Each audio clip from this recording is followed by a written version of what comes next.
down in Chechnya. It started already near the capital Grozny. 30 fighters are being killed there. So President Putin making his views absolutely clear, Anna.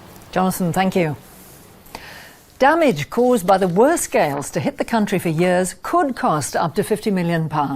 Thousands of homes across England and Wales are without electricity this lunchtime as a massive clear-up operation begins. A child died in Felixstowe in Suffolk after he was hit by a tree as he sat in his pushchair. The boy was one of 7 storm-related deaths. Engineers in the New Forest in Hampshire have been working to restore power to homes after lines were brought down. Across the country, nearly 300,000 households were left without electricity. And in Cardiff, the gale-force winds overturned several light planes at the city's international airport. All services yesterday were cancelled because of the bad weather. So what is the financial cost of all this? Our correspondent Kevin Bouquet is in Bromborough on the Wirral. Kevin. Well, just imagine what it must have been like, Anna. It's a Sunday morning. You're sitting in your house on the other side of this fence. You're reading the Sunday newspapers, and all of a sudden a tree comes crashing through the roof. Well, across the country, the damage caused by this storm was the worst for more than a decade. Insurance claims are expected to amount to more than £50 million. But that will not push premiums up, according to the industry, unlike in 1987, when the cost of repairing the damage was more than £1 billion. So one thing is certain, the insurance companies are in for a very busy time. For the couple who live in this house, it had been just another Sunday until a 70-foot beech tree came crashing through their roof. It could have happened to anyone. The name of this couple, Mr. and Mrs. Tempest. The garage took the full force of the tree, the weight of the tree, and I think the garage has saved a lot of damage. And the Tempests were also lucky in that their house has a large roof space which absorbed the worst of the impact. Will it be today? You're not sure? OK, thanks. First thing this morning, Mrs. Tempest was onto the insurance company. They told her they'd been deluged with calls. They can't even promise to get round to the house today. You hear so many stories, don't you, about the time that things take with people, and I hope it's going to be quite quick, but if it's not, then there's not a lot I can do, really, is there? Throughout the country, a small army of loss adjusters has begun work, but it's likely to take several days just to assess the scale of the damage. A lot of smaller claims, predominantly on the domestic side of the business, obviously small roof slates being lifted off, fences, gates, that sort of thing. But obviously we've had a number of larger claims, and obviously you can see the tree behind me, and that shows the magnitude of the wind that's been involved. The insurance companies say that in the case of minor damage, like fallen slates and broken windows, claims should be settled quickly. That's small consolation to the Tempests. It could be months before their house is fully repaired. Well, some good news for the Tempest, because within the last couple of minutes, while we've been on air, in fact, a loss adjuster has arrived. So as far as they're concerned, the process has begun, whereby hopefully they can get their lives back together again. Anna. Kevin, we certainly hope so. A senior US diplomat has been shot dead in the Jordanian capital Amman. Lawrence Foley, who worked for the US Agency for International Development, is the first Western diplomat to be killed in Jordan. He was shot as he left for work. The newly elected president of Brazil is Luiz Inácio Lula da Silva, a former shoeshine boy and metal worker. Mr. da Silva, a left-winger who's popularly known as Lula, won more than 60% of the vote. He's promised to create millions of jobs and to revive the country's ailing economy. Doctors' leaders say waiting times at accident and emergency units have got worse. The government insists 3/4 of patients who need a bed are seen to within 4 hours. But the British Medical Association says problems are being underestimated. Our health correspondent Karen Allen has spent the morning at Bedford Hospital. She's complaining of a right-sided headache. The night team are about to clock off, but first the handover. It's been a relatively quiet night at Bedford General, but like other hospitals up and down the country, trolley waits have not been consigned to the past. Last month, one patient waited more than 12 hours here, but it's far worse elsewhere. We've said that Mrs. Chu can come through. Yes, she can go through now. All right, OK. 7:30 and Maggie Webb, senior manager, begins what's a daily juggling act. A patient brought in early morning is wheeled to an observation ward. It frees up space for the next in the queue. And we need to be able to treat patients in privacy. and therefore sometimes we are, when we're very full, juggling patients around, moving people through the department to make sure they're in appropriate places. 9:30 and Janet DeCourt is already rushed off her feet. A senior nurse, she's the type of queue-buster today's report applauds, able to diagnose, treat and discharge minor cases and prevent blockages on the shop floor. It means 85% of patients here are seen and treated within 4 hours. The target today's report suggests some hospitals may miss. It's almost, they only queue now once to be seen, they're treated and they're discharged, and it's freeing up the doctor to see the more poorly patients that need further workup. 10:30 and Matthew Cole's been here 2 hours. Brought in with chest pain, he was seen within minutes, but not every patient can expect such swift treatment, and that's the point of today's report. The government's been accused of raising expectations, exaggerating the progress that's been made. Despite the best efforts of staff in the league tables, this hospital still has a long way to go, but it's a glimpse of the pressures the NHS is still having to endure. Karen, the government say that 3/4 of people admitted to A&E get a bed within 4 hours, but there's a terrific disagreement between their version and what doctors' leaders are saying. So who do you think is right? Golden question, isn't it, Anna? I mean, half of the doctors that were surveyed by the BMA took issue with the government figures. 80% are seen within 4 hours. It's basically down to semantics. What does and doesn't constitute a trolley wait?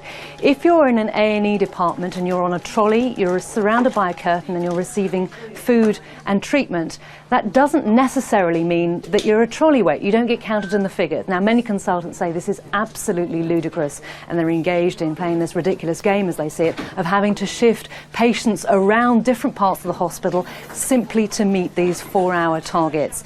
This hospital here has 85% of its patients seen within 4 hours, and that puts it largely down to the fact that it's got better streamlining and, as we've seen in the report just a moment ago, better working practices and changing working practices for their staff. Anna. Karen, thank you. Other times, 1:15 and later in the programme. Concerns over IVF as 2 women are each given each other's embryos. And what a way to sell a car. The Motor Show feels the heat for sexist advertising. Later on BBC London, 200 arrests and thousands of pounds of property seized as police target the thieves that hit our homes. And Camden's Nutty Boys head up west, but will it be box office gold or just complete madness?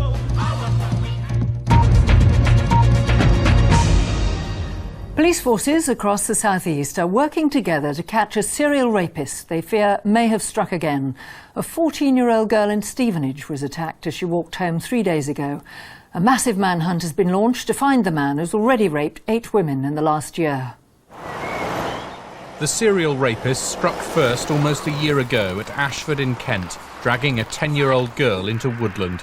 Since then, he's attacked or raped at least 8 other young girls and women in Surrey, Berkshire and London. It sparked Britain's biggest ever hunt for a rapist. Under the codename Operation Orb, 100 officers from 4 forces are on his trail. Since last November, the rapist has attacked women and girls over a wide area of the southeast, striking most frequently in Surrey. Police are now investigating whether the rape of a 14-year-old girl in Stevenage on Friday evening is linked to the same man. A police appeal on Crime Watch for information last week prompted hundreds of calls. The rapist has tended to strike on weekdays in urban areas, but always with Woodland nearby. Victims have been grabbed from behind or pulled off bicycles. He's a risk taker, attacking mostly in daylight, and he has a habit of taking items of clothing from his victims. The question now is, was the same man responsible for Friday's rape in Stevenage? There are similarities in the location that it's taken place, being woodland next to a footpath, which is a common characteristic. If you look at the descriptions of the attackers for our offence in Stevenage and other offences, there are similarities there as well. But police are waiting for the results of DNA tests, which should clear up, maybe as soon as tomorrow, whether the serial rapist was behind Friday's attack. George Eakin, BBC News. Local authorities are meeting ahead of fresh talks with firefighters leaders in the hope of averting strike action. The Fire Brigades Union has called off 2 48-hour walkouts so that negotiations over its 40% pay claim can resume. But they've warned that strikes planned to start on November the 6th will go ahead if no progress is made. 11 of the 12 British plane spotters who were found guilty of spying in Greece are returning to the country this week to appeal against their sentences. They gathered in London this morning to highlight their case. They claim they didn't receive a fair trial. Downing Street says Tony Blair and the French President Jacques Chirac had what it's calling a vigorous exchange of views over reform of the Common Agricultural Policy. It's reported that Mr. Chirac accused Mr. Blair of being very rude to him during last week's talks. This morning it was announced that the new Minister for Europe is to be Denis McShane, following last week's reshuffle. Our political correspondent Jonathan Beale is at Westminster. Now, Jonathan, today Downing Street's named Denis McShane as the new Minister for Europe, but it comes against the background of this admitted row between President Chirac and Tony Blair. How bad is the relationship now between France and Great Britain? Well, Denis McShane, who is a fluent French speaker, a Europhile, will have to use all those qualities to try and mend fences with the French, there's no doubt. Downing Street say relations between Mr. Chirac and Mr. Blair are as good as ever, but they certainly don't sound like that. Just to remind you of what Mr. Chirac said of Mr. Blair, "You have been very rude and I have never been spoken to like this before." The row was over Common Agricultural Policy, the farm subsidies handed to Europe's farmers. Britain wanted a radical overhaul of the Common Agricultural Policy, but in the end, France and Germany agreed that there should just be a ceiling. So, no doubt about it, Tony Blair was on the losing side, even though Downing Street said at the end he did get a commitment to look again at the Common Agricultural Policy. And is this row going to affect Britain's chances of getting France on board to get this UN resolution, this new UN resolution on Iraq? Well, Downing Street is making clear that this is an entirely separate issue, but let us remember the French at the moment are blocking attempts to get a resolution with the threat of military action, something that both Britain and America want. So I think it will be more difficult for Britain to get this agreement, but I think over the next few days we will see frantic diplomatic activity to make sure there is some rapprochement. Jonathan, thank you. A London hospital is at the centre of a furious row after 2 women were implanted with the wrong embryos in IVF operations. The women were left emotionally drained after they were forced to have emergency procedures to remove the embryos. The hospital involved, St George's in Tooting, South London, has apologised. The mix-up happened at a private IVF clinic at St George's Hospital in April. 2 women went home thinking they'd been implanted with their own embryos. But within hours, they were given the devastating news that they were carrying the wrong fertilised eggs. The mistake involved their own eggs and those of another woman. The embryos had to be removed. The hospital have apologised and say an internal inquiry puts the blame mainly on a lack of leadership in the unit. In order to get a licence, IVF clinics have to follow strict rules to make sure this type of mix-up doesn't happen. Each patient has a number and is colour-coded, but most important, 2 people must be present whenever the eggs are selected. The regulatory body say these safeguards are essential. People can be confident that all clinics now have procedures in place to make the very small risk of this happening absolutely minimal. But clearly, you cannot guarantee against human error. Mistakes do sometimes happen. This is not the first time such a mix-up has taken place. An independent investigation is now underway into a case in which black twins were born to white parents after fertility treatment. 35,000 embryos are implanted each year in the UK. Today's revelations raise further questions about whether clinics are getting it right every time. Matthew Hill, BBC News. At the Old Bailey trial of Paul Burrell, the former butler to Diana, Princess of Wales, a member of the royal household has been giving evidence. Our correspondent Nick Witchell has been in court. Nick, this was a member of Prince Charles' household. What did she have to say this morning? Yes, a former member of the staff at St James's Palace, Claire Southwell, and she was asked in particular what was Prince William's attitude to the correspondence he used to receive when he was at school from his parents, in particular letters he received at school from his mother, Diana, Princess of Wales. And Miss Southwell said Prince William was always very conscientious about where he left his letters. He was very aware of what would happen to those letters if they fell into the wrong hands. Prince Harry, on the other hand, she said, was not so conscientious, and royal protection officers would have to scuttle around to make sure that none of those letters were left lying around. Then she was asked what was William's attitude to the cards from his mother, which he received as a young boy. These are the cards which were addressed "My Darling Wombat." A number of these cards, of course, found at Mr. Burrell's home. They were very precious, said Miss Southwell. They were very important to him. Also, on the photographs, number of photographs, photo albums, more than 3,000 negatives found at Mr. Burrell's home, you'll recall. She said Prince William would definitely expect such images to be kept safely at Highgrove. And in the past half hour, the woman who was nanny to the two young princes has been giving evidence. What did she say? Yes, this is a lady by the name of Olga Powell. She was nanny to both young princes, nanny to Prince William from the age of 6 months, and she was asked in particular about a letter, a very personal letter as she described it, which she had written to Prince William just after the separation of his parents in January 1992. And this letter found at Mr. Burrell's home. William Boyce QC, is there any reason why Mr. Burrell should have this letter? No, said Olga Powell. Her evidence will continue after lunch. Nick, thank you for that. A new national radio service for Asian listeners is being launched today. The BBC Asian Network, which already broadcasts on local radio in the Midlands, is now available nationwide on digital radio. Our media correspondent Nick Hyam reports.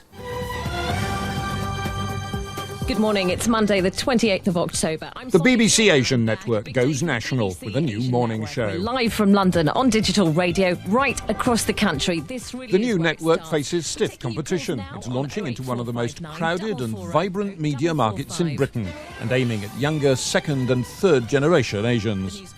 People that have got a lot of opinions to share, people who feel very passionate about issues that are affecting them here, but about British Asian music and fashion and everything else.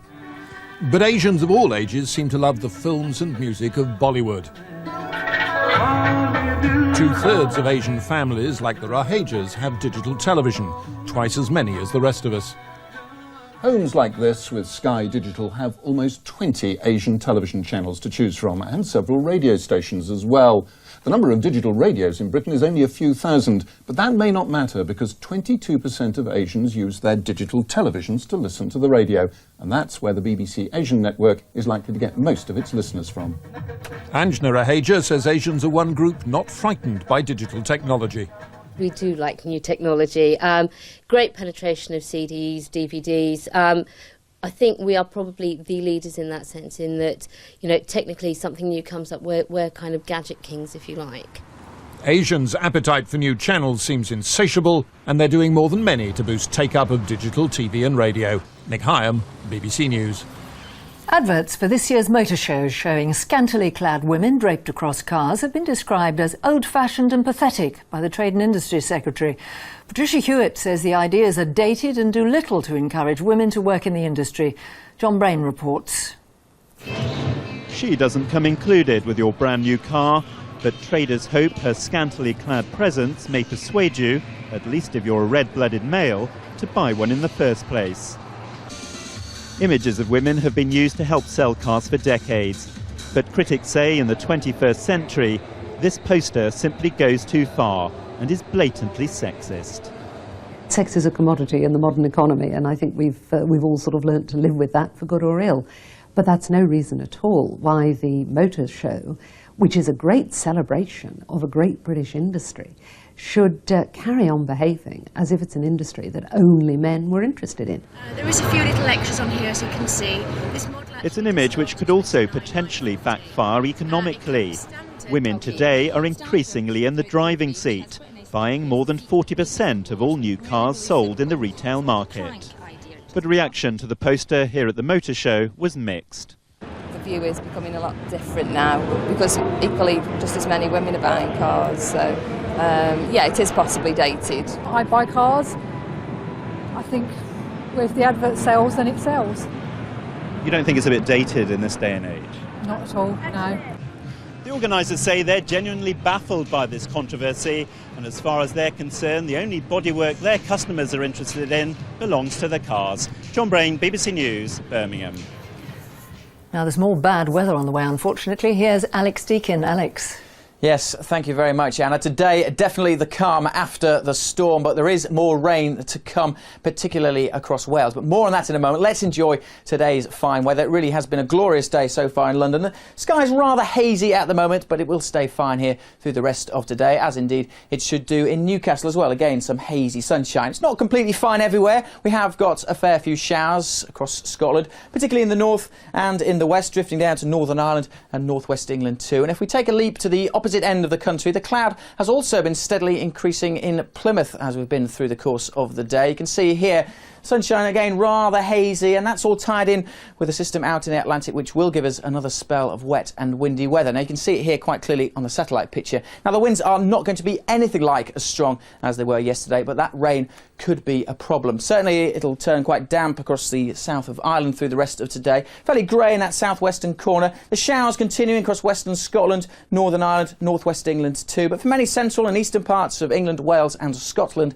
it will stay fine with some hazy sunshine. And that's the way we need to keep it as well. Because of all the rain at the weekend, the flooding situation has been getting worse. But today the flood warnings have been dropping because of the dry weather. We've got 9 in force at the moment across England and Wales. There's the floodline number if you are worried, 0845 988 1188. You might want to take a note of it because we do have more rain on the way. That cloud in the southwest will spread that rain up across the southwest through this evening. Patchy at first, but then becoming much more extensive across Wales and Northern Ireland by the end of the night. Now that rain is going to hang around across Wales through tomorrow, and as I said, that could give us some problems. The ground is already pretty soggy, and with a further 60 millimetres of rain, that could give us some further flooding problems, as I said. Much of England and Wales fairly grey to start tomorrow. The heaviest rain across Wales, pushing in through to the Midlands and getting into East Anglia and Lincolnshire by the end of the day. Further north, bright spells, just 1 or 2 showers, and that brighter weather eventually easing down into southern Scotland and Northern Ireland as well. Along the south, well, we'll keep a lot of cloud, but the rain here I shouldn't think will be too heavy. It will again be fairly windy, but as I said, those winds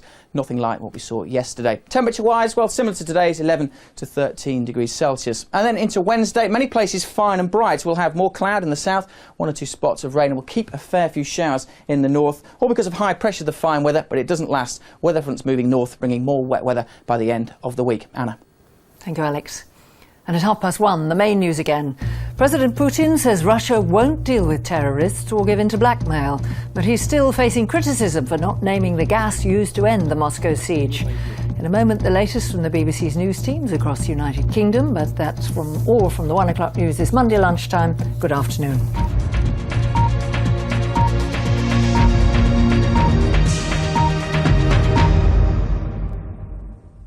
Great works of art really get me going. I love that. I just have to get stuck in. What a thing to start on. Rodin's Thinker. It's lovely doing this. Just lovely. How did they do it? Rousseau's style of painting is completely different from mine. Where did they get their inspiration? He painted what he wanted to paint, the way he wanted to paint it. Rolf on Art returns with a new series coming soon on BBC One. Oh, absolutely stunning. Now on BBC One, BBC London News with Asad Ahmed.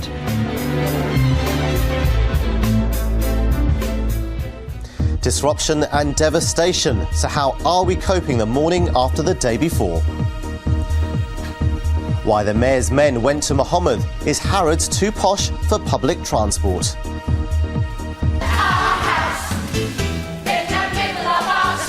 And Camden's Nutty Boys head up west, but will it be box office gold or just complete madness?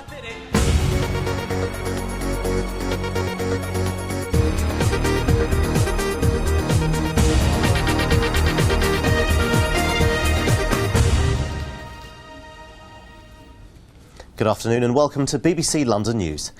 It's been like recovering from a bad hangover as the cost of yesterday's bad weather mounts up. It left a trail of devastation and parts of the transport system were paralysed as trees fell on tracks and roads. Today the effects were still being felt as commuters struggled into work and the clear-up operation continued around them. Cordelia Kretschmar reports. Some of the worst storm damage seen in or around London, a sports hall blown clean away. The groundsman here watched in disbelief as the roof flew past his head. Everything started to groan and shake and the roof started to lift, and then I thought, crikey, I'd best get out of here. And I come down the ladder, and as I got to the door, as I got out of the door, the roof went flying over there, and then the whole lot came down. In the city, this steel crane can still be seen bent by the sheer force of the wind. In Enfield, this wall collapsed on a woman, leaving her with leg injuries. And nearby, a tree came down on a car. 2 children inside were injured. Thousands were still feeling the effects of the storm this morning as they struggled into work on a severely wind-rattled rail system. Despite overnight work to clear the tracks, there were long delays on trains in and out of the capital's mainline stations. Commuters who should have been at their desks were still in Chelmsford at nearly 10 o'clock this morning. Power lines are still down in Hertfordshire. Some houses and businesses there have been cut off now for almost 24 hours, with no immediate relief on the way. Engineers have been sent forth from France. And in parks and commons across London, the clear-up operation is only now beginning. Cordelia Kretschmar, BBC London News. Now, some of the pictures in Cordelia's report came directly from BBC London viewers. If you have any more, email us at yourlondon@bbc.co.uk, and you could well see them on tonight's programme at 6:30.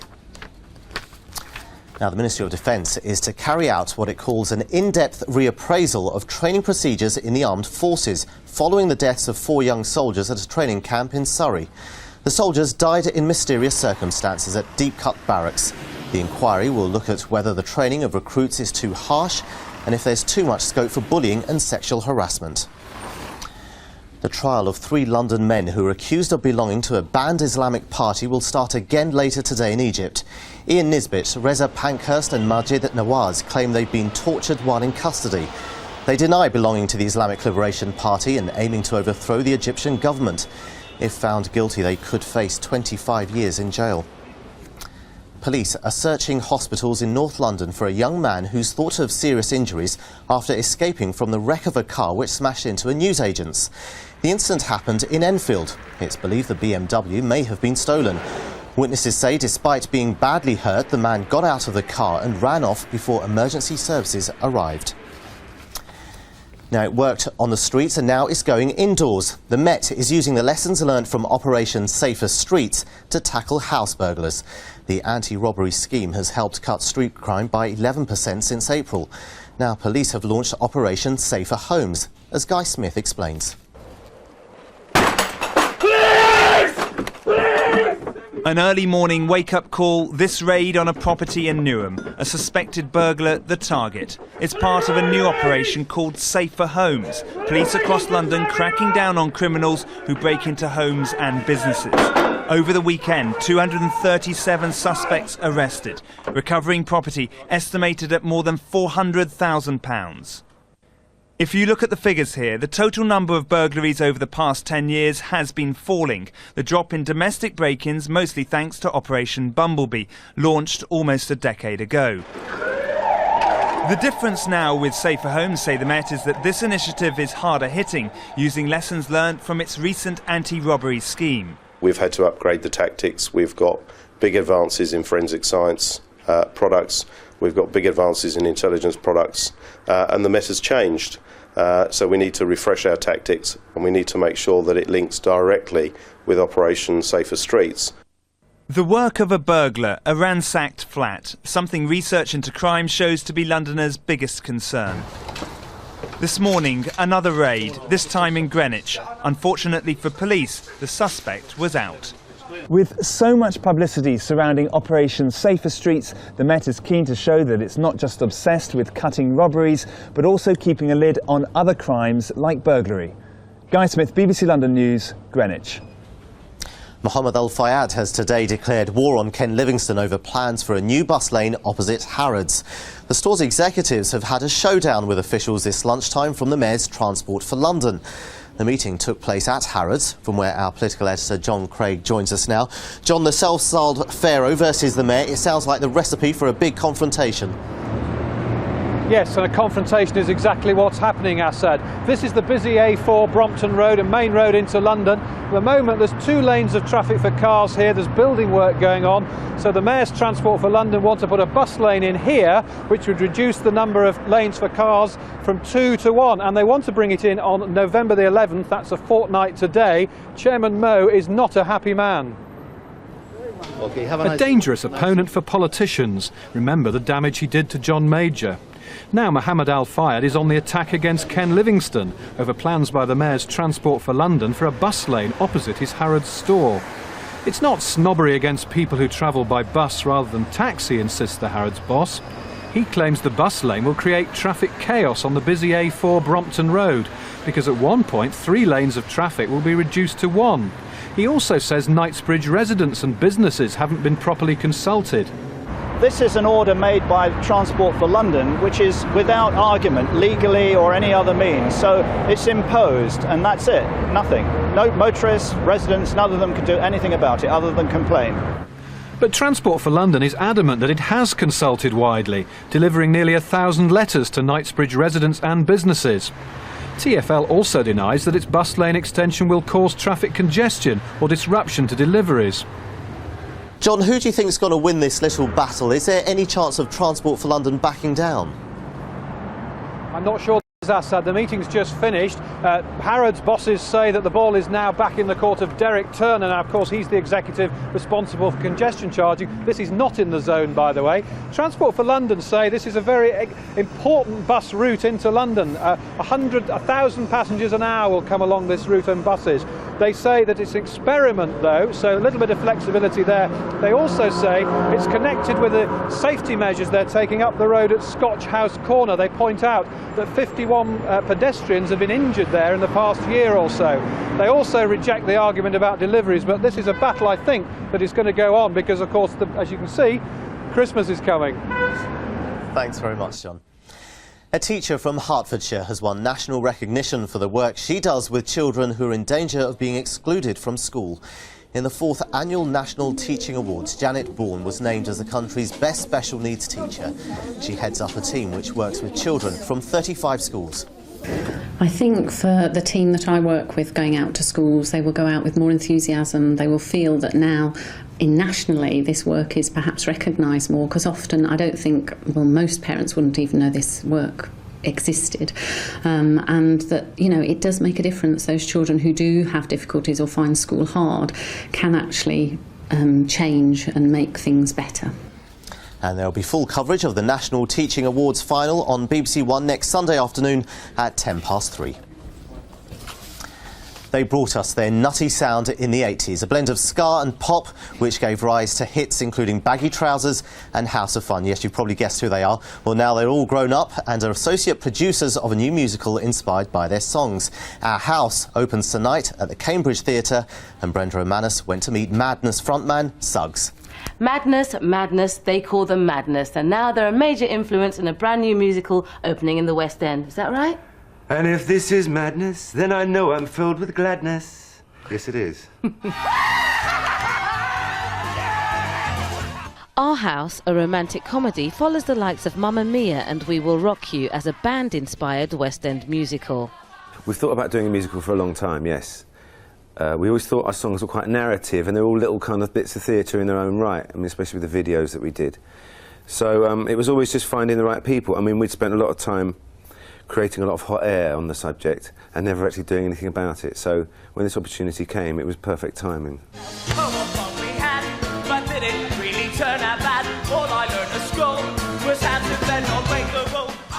But I think they've done a great job. I think it's difficult. It's a very difficult medium. I didn't realise until I watched the process unfolding. Got to be near you every night, every day.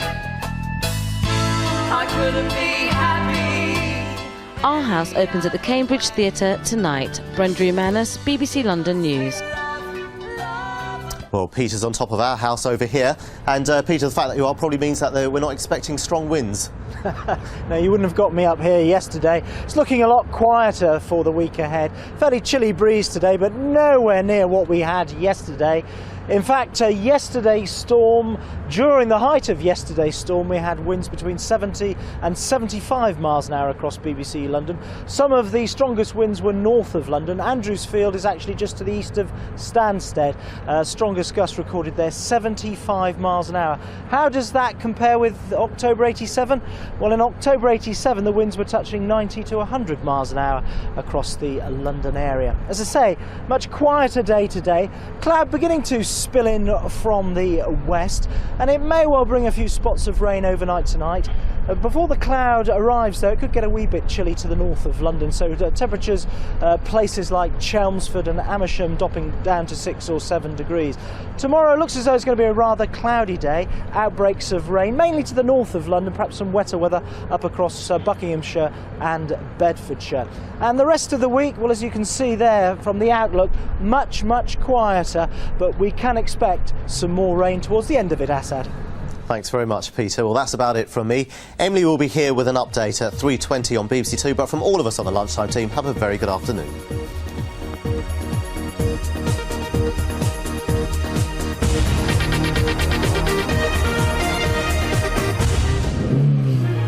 We're living in the angriest capital in Europe. I actually floored the accelerator. I went right for him. Just wanted to give him a message.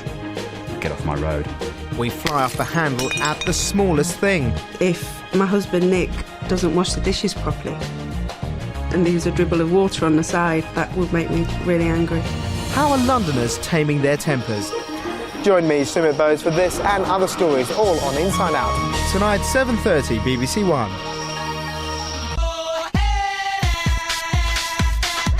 People will do anything for BBC Children in Need, no matter who they are.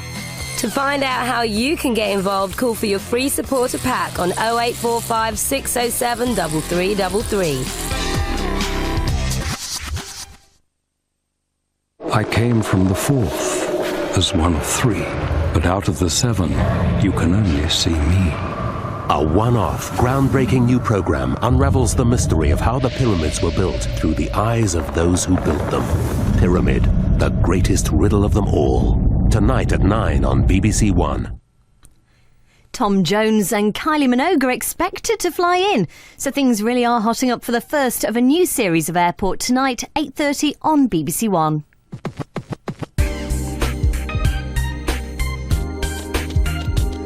All is not as it seems. Revelations in Doctors in 20 minutes here on BBC One.